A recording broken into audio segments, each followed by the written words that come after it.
नाज़रीन, तीन अहम तरीन ख़बरें हैं जो मैं आपसे डिस्कस करना चाहता हूँ। सबसे पहले तो ये कि मियाँ नवाज शरीफ और इसहाक डार ने बाकायदा पैकिंग शुरू कर दी है और किसी भी लम्हे वो पाकिस्तान में आने का ऐलान कर सकते हैं, चाहे अब कोई भी सूरत हो, क्योंकि ये तहरीक अदम एतमाद कामयाब होती है, नाकाम होती है किसी भी सूरत में। अब इलेक्शंस बहुत ज़्यादा करीब हैं, इसलिए ये दोनों हज़रात किसी भी वक्त पाकिस्तान वापस आ सकते हैं। अच्छा, दूसरे नंबर पे मैं आपको बताऊंगा, पंजाब की बड़ी दिलचस्प सूरत हाल पैदा हो चुकी है। पंजाब के PTI ज़राए या परवेज़ इलाही के ज़राए से ये दावा किया जा रहा था कि नून लीग के बहुत सारे वोट हम ले चुके हैं, लेकिन कैसी बात है कि उनके सूबाई वज़ीर जो एजाज़ आलम अगस्टीन है और असद खोखर वगैरह, इन्होंने तमाम ग्रुप ने बाकायदा तौर पर हमजा शहबाज की हमायत का ऐलान कर दिया है। दूसरी जानब जहांगीर तरीन और अलीम खान ग्रुप पहले ही जो हमायत का ऐलान कर चुके हैं।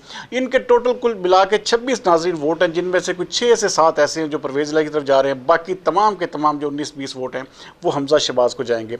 इसलिए कल इस वक्त जो पोजीशन है वो तकरीबन कोई 189 भाई 189 वोट्स इस वक्त हमजा शहबाज के पास आ चुके हैं, जबकि जो चौधरी परवेज़ इलाही हैं उनके अब तक के वोटों की जो तादाद है वो तकरीबन 179, ये 10 वोटों का फ़र्क है। अच्छा, दूसरी जानब जो सबसे अहम और ख़तरनाक बात कि इस्लामाबाद में जो कल तहरीक अदम एतमाद के हवाले से पाकिस्तान तहरीक इंसाफ ने इंतहाई जारहाना पॉलिसी अपनाने का फ़ैसला किया है। इसमें जो अरकान वोट डालने के लिए आएंगे उनको डिलेइंग टैक्टिक्स एक कैटेगरी है, उसको इस्तेमाल करने का जो है ना मशवरा किया जा रहा है। ख़ास तौर पर यह भी किया जा रहा है कि किसी तरह से इस तमाम अमल को डीरेल या डिले किया जा सके। और दूसरी जानब पार्लियामेंट के अंदर हंगामा राई का भी मुकम्मल तौर पर प्लान भी है और इस हवाले से शवाहिद भी आ चुके हैं मुख्तलिफ इदारों के पास। लेकिन कल का दिन जो है वो क्योंकि पुलिस जो है उसको बाकायदा रेड जोन से साइड पे करके रेंजर्स ने बाकायदा इसकी तमाम तो ड्यूटी संभाली है, तो उम्मीद कर रहे हैं कि कल का दिन बड़ा पुरसकून तरीके से गुजर जाएगा। लेकिन पाकिस्तान तहरीक इंसाफ और उनके कारकुनान के तेवर जो हैं वो नाज़रीन कुछ ठीक नहीं लग रहे, क्योंकि ये जो शिकस्त है उन्हें अपनी नज़र आ रही है इस वक्त।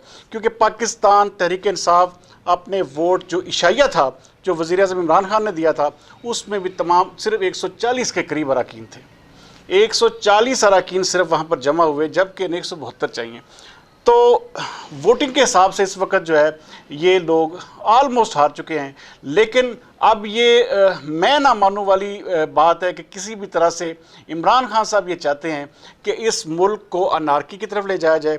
ये एक बिल्कुल, मैं हैरान हूँ कि यही इमरान खान साहब अमरीकी सफ़ीर से भी मिलते हैं, इनके तमाम लोग अमरीका करते हैं, तो यकदम इन्हें याद आ जाता है ऐसा बयानिया इन्होंने अपना सियासी बयानिया देने की कोशिश की है, जिससे ऐसे लग रहा है जैसे पूरी दुनिया में इस वक्त अगर कोई मुखालिफ है अमेरिका का तो शायद इमरान खान है।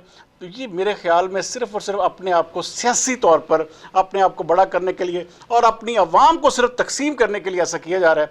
बहरहाल कल इसका नतीजा क्या होता है ये तो आने वाला वक्त ही बताएगा। अगले प्रोग्राम तक के लिए सरदार अमीन जतोई को दीजिए इजाज़त। पाकिस्तान जिंदाबाद।